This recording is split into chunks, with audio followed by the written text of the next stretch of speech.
E eu estava preparando essa palavra, e como eu vou falar de família, eu vou falar dessa questão de colheita dentro da casa, né? Eu estava lembrando uma história que diz que a mulher ficava reclamando que o marido não falava que eu te amo, que o casal que vai trabalhar com família aqui. Diz que a mulher começou a reclamar, falou, não, ele não fala que me ama. Aí foi parar lá no gabinete do pastor. Aí chegou lá e falou, pastor, nós estamos com problema no casamento e tal, porque ele não fala que me ama, pastor. Ele falou, pastor, mas eu amo ela. Ele falou, mas você não fala. Ele falou, mas eu já te falei. Ele falou, quando você me falou? No casamento. Ele falou, mas lá no dia do casamento. Ele falou, mas eu não mudei de ideia. Então, a gente tem essa questão dentro das famílias, né? Então, às vezes, a gente quer algumas coisas, mas a gente tem que escolher bem as sementes que nós estamos plantando. E uma questão interessante é que quando nós vamos fazer, exercer qualquer profissão, você precisa aprender sobre aquilo, né? Você precisa estudar, você precisa saber. E na questão de quando você planta, é muito interessante, você tem que estudar a questão do tempo que você vai fazer aquilo, quando que você coloca a semente, o que tem que ser feito, o preparo da terra. Então, tem toda uma questão que você precisa aprender para que você consiga ter resultado. E interessante é que quando a gente olha para a família, muitas vezes as pessoas falam assim, filho não vem com manual, família não vem, casamento não vem com manual. Gente, vem sim. Vem sim. Quando você olha para a Bíblia, para tudo ele tem uma receita, para tudo ele tem uma forma, para tudo ele tem um ensinamento para nós. E para a família, então, eu acho que é uma das coisas que mais tem ensinamento para a família na Bíblia, né? E quando nós observamos esses princípios, esses modelos que estão na Bíblia, a chance de nós termos sucesso na nossa família é muito grande, né? E eu quero orar, antes de eu ler o primeiro texto aqui, para que Deus fale conosco nessa noite, para que Ele realmente prepare o nosso coração e que Ele fale ao nosso coração nessa noite, amém? Deus, nós colocamos os nossos corações diante do Senhor, eu coloco minha vida diante do Senhor. Pai amado, que tudo aquilo que eu falar aqui não seja de mim, meu Pai, mas que seja o Senhor falando através da minha boca. Pai, eu entrego ao Senhor cada coração aqui, que o Senhor possa estar agindo, que nosso coração seja terra fértil nessa noite, em nome de Jesus, amém? O primeiro modelo que nós observamos na Bíblia, em Gênesis 2:18, ele fala assim,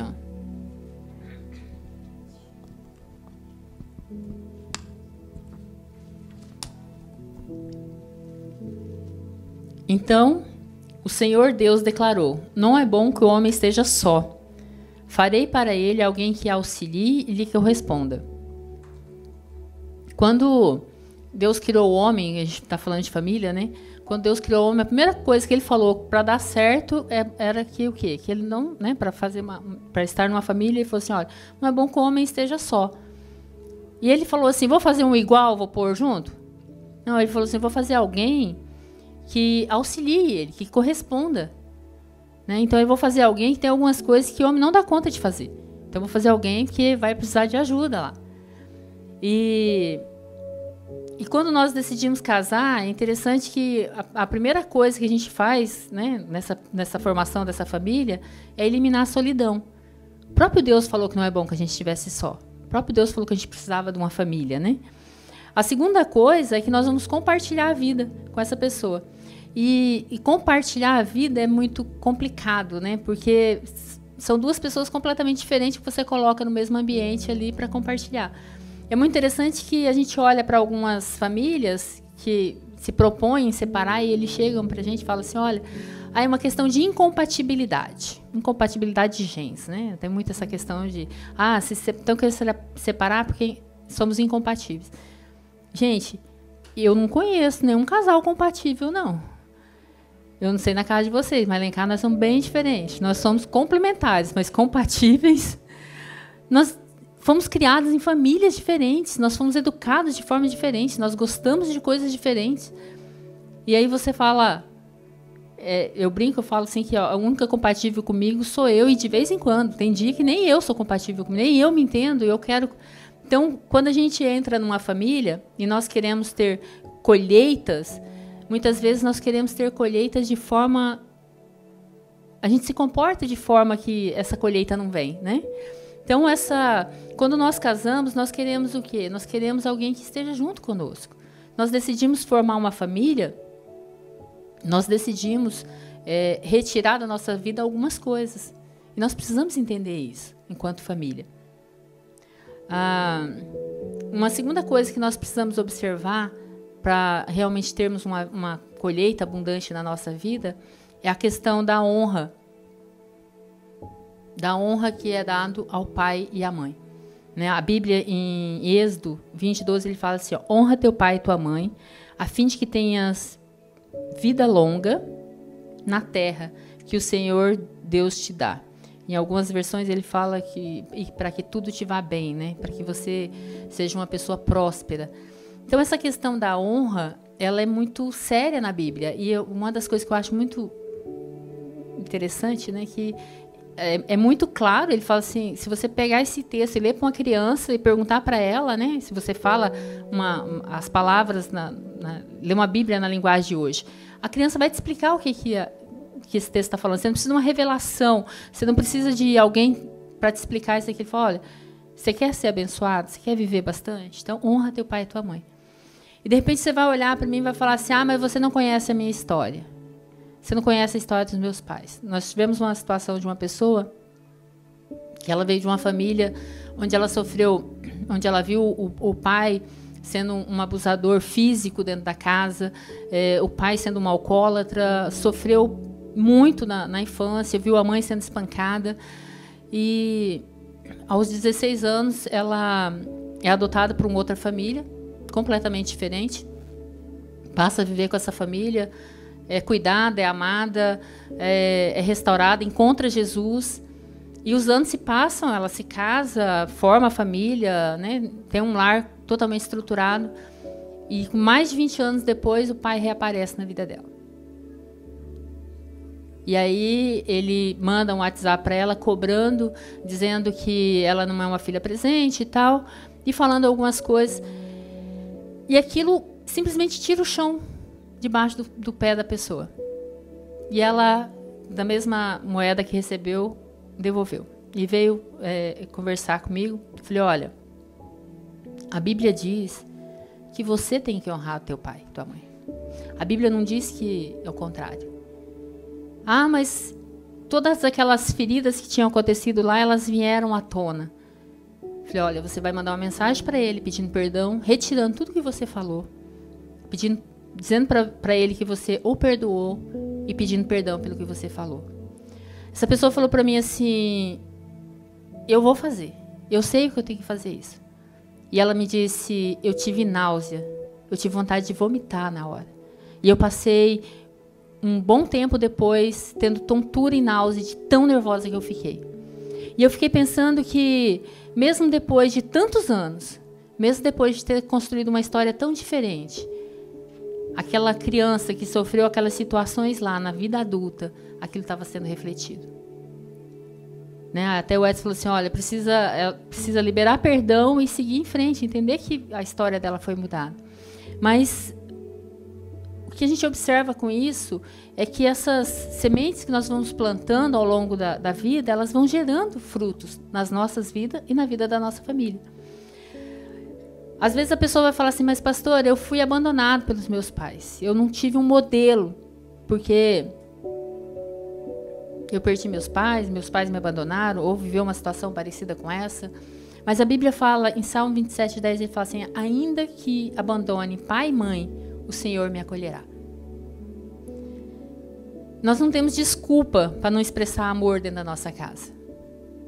Quando você vai para a psicologia, ela fala que nós somos replicadores, né, do ambiente que nós vivemos. O pastor Josué Gonçalves, ele fala que família é a oficina de moldar indivíduos.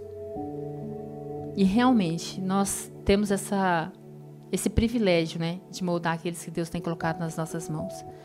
Mas nós não temos o direito de usar como desculpa as nossas feridas para ferir aqueles que... E é mais difícil você se comportar de forma diferente, né? Se você foi ferido, o mais fácil é o quê? É você ferir. Se você foi abusado, o mais fácil é você abusar. Só que quando você encontra Jesus, toda essa história é mudada. E é interessante que quando você olha para a criança, e às vezes você fala assim, mas meu filho é tão pequeno que ele não entende o que está acontecendo dentro da casa. Quando eu era criança, minha mãe tinha uma amiga, e ela engravidou solteira. E ela passou por uma situação muito difícil, porque o pai não assumiu, e ela conta que quando ela estava grávida, ela ficava muito nervosa, ela chorava, ela enfiava a mão no cabelo, assim, puxava os cabelos. E quase toda noite acontecia isso com ela. E quando a filha dela nasceu, com poucos dias, a menina ficava nervosa, começava a chorar, enfiava a mãozinha no cabelo e puxava da mesma forma que ela fazia quando estava grávida. Então, uma criança, ela nunca é muito pequena. Ela sempre está observando e ela sempre está vendo o que está acontecendo dentro da casa. Ela sempre está olhando para você como um modelo. E toda essa carga que nós temos, né, que nós trazemos da nossa vida, se nós fomos machucados, nós precisamos entender que quando nós aceitamos Jesus, quando nós encontramos com Ele, a Bíblia fala que nós nos convertemos, né? E quando você olha para a palavra converter, é mudar de caminho. Eu estou indo por aqui e eu vou para um outro caminho. Então, eu não posso usar como desculpa aquilo que aconteceu comigo para que eu continue repetindo esse modelo. Eu achava horrível meu pai tratar minha mãe mal. Aí eu me caso e faço o mesmo com meu marido. Porque a tendência é que a gente repita esse modelo se a gente não observar. A tendência é a gente se afastar. A pessoa faz alguma coisa, não gostei. Meu pai tinha um mau hábito de emburrar. Meu pai não discutia. Meu pai emburrava. E aí passava o tempo, passava a raiva dele, ele voltava. Quando eu casei, o que eu fiz? Emburrava. Só que não deu certo, gente. O Edson falava pra mim assim, é 2 trabalhos. Um de emburrar, outro de emburrar. Gente, eu ficava brava. Pensa uma mulher brava. Eu falei, mas como é que pode? E aí eu descobri que realmente não ia funcionar. Não adiantava eu emburrar, né? Porque se eu emburrasse, ele continuava falando comigo. Falava, o problema é seu, você tá com raiva. Então, o que acontece? Aquilo que a gente acha ruim lá, aquilo que a gente sofreu, a gente tende a repetir. E como que eu vou ter uma colheita boa se eu faço isso? Né? Porque se a lei da colheita está diretamente ligado à semeadura, como que eu posso querer? O que eu quero? Né? Primeira pergunta tem que ser dentro da minha família. O que eu quero para minha família? O que eu quero para os meus filhos? O que eu quero para o meu... Né, para os meus netos. Agora lá em casa nós já estamos falando em netos, né? Já tem neto lá. O que eu quero para os meus netos? Né? Que modelo que eu quero oferecer para eles? Porque uma coisa interessante é que quando a psicologia trata muito essa questão do modelo, a replicação do ambiente, que o teu filho é parecido com aquilo que você oferece para ele, o modelo bom também vai acontecer a mesma coisa. Né? Se oferece um ambiente ruim, o teu filho vai replicar aquilo. Se eu ofereço um modelo bom, o que vai acontecer? Ele vai replicar aquilo. Né? Se eu trato a pessoa, se eu quero que o meu marido se comporte de uma forma comigo, se eu quero que ele me trate bem, como que ele vai fazer isso se eu estiver tratando ele mal? Se eu não quero que o meu filho grite comigo, como que eu vou ensinar isso para ele gritando para ele? Então, que tipo de lar que eu quero? Né? Baseado nessa pergunta, eu vou construir, vou colocar sementes ali dentro da minha casa para que eu colher isso. Né? Aí eu quero construir, eu quero, né, comprar uma casa, e aí eu gasto demais, eu vou conseguir fazer isso? Eu quero que meu filho estude, mas eu não estudo, eu vou conseguir fazer isso? Então, são coisas que eu vou fazendo dentro da minha casa que a colheita é certa. Né? Quando a gente fala... até o Edson falou aqui esses dias, numa pregação, falou assim que Deus é tão bom que deixa a gente escolher as sementes e tão justo que faz com que a gente colha aquilo que a gente plantou, né? Parafraseando ele aqui, não foi? Então, dentro da nossa casa, é exatamente isso que acontece. Aquilo que eu planto, aquilo que eu cuido, aquilo vai vir. E quanto mais eu planto, mais abundante vai ser a colheita. Né? Eu quero um filho carinhoso, mas quanto carinho eu tenho dado para ele? Eu quero a atenção do meu esposo, quanta atenção eu tenho dado para ele? Eu quero... Então, tem algumas coisas que nós vamos nos esquecendo ao longo do tempo. E aí nós não atingimos o objetivo que nós queremos e nós nos frustramos. Né? Então, uma das coisas que eu preciso pensar é que se eu quero de forma abundante o que eu quero, o que eu tenho que fazer? Eu tenho que plantar. Eu tenho que observar muito minhas sementes. Se eu vim de um lar disfuncional, eu preciso trabalhar para que meu lar seja funcional. Para que meu lar seja... Né, eu preciso trazer Deus para dentro do meu lar, porque dificilmente eu consigo fazer um lar dar certo, né? Eu consigo fazer que um lar seja estruturado, que as pessoas sejam estruturadas, sem Deus. Nós estamos vivendo uma época em que tudo é distorcido, que tudo é, né, tudo é permitido, que tudo é... Então nós precisamos olhar para aquilo, para os parâmetros que Deus nos deu. Quando Jesus entrega a vida dele ali na cruz, a Bíblia diz que ele levou sobre ele todas, né, as nossas enfermidades, todas as nossas... E ele levou junto a nossa natureza adâmica. Quando nós nos entregamos para ele, não dá para a gente colocar desculpa mais nisso. Não dá para dizer, eu sou assim, eu não consigo mudar. Eu sou assim, por isso eu me comporto dessa forma. Eu não tenho o direito de chegar na minha casa e não cuidar daquilo que Deus tem me dado. Se Deus não, vamos pegar assim, né? Se alguém chega para você e te dá uma joia muito preciosa, você vai deixar ela em qualquer lugar? Você vai descuidar dela? Agora, se a tua família, que vale mais do que qualquer joia, do que qualquer valor, por que muitas vezes nós não temos, né, plantado, não temos cuidado dela? Em Josué 24:15,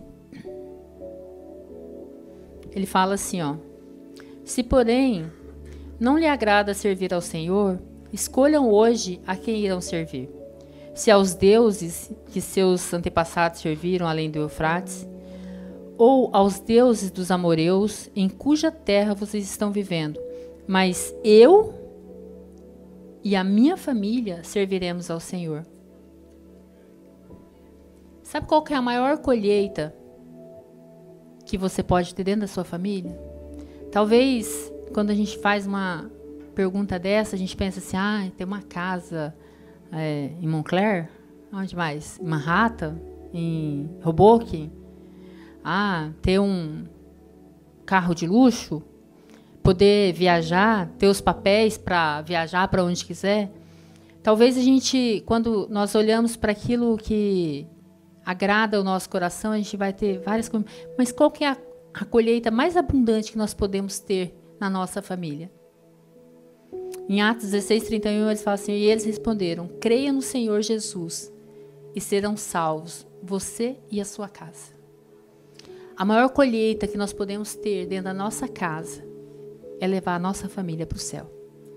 Não tem dinheiro, não tem carro, não tem... Você não vai levar nada disso para o céu. Isso é bom? Lógico. É bom viajar? Com certeza. É bom morar numa casa boa? Com certeza. Mas a maior colheita nossa, o maior benefício nosso é levar a nossa família para o céu. É a paz. É os nossos filhos olhar para nós e poder ver em nós alguém que reflete Jesus. Alguém que eles possam olhar e falar assim, eu quero ser igual a minha mãe é para o meu pai. É o seu filho olhar para você e falar assim, eu quero uma esposa igual minha mãe é para o meu pai.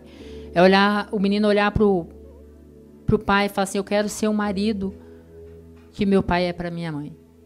Né? A filha olhar para o pai e falar assim, eu quero um esposo igual meu pai trata a minha mãe. Não tem colheita maior do que levar a nossa família para o céu. E Deus confiou essa família a você. Deus confiou essa família para que você seja instrumento dele. Para que você seja testemunha dele. Essa colheita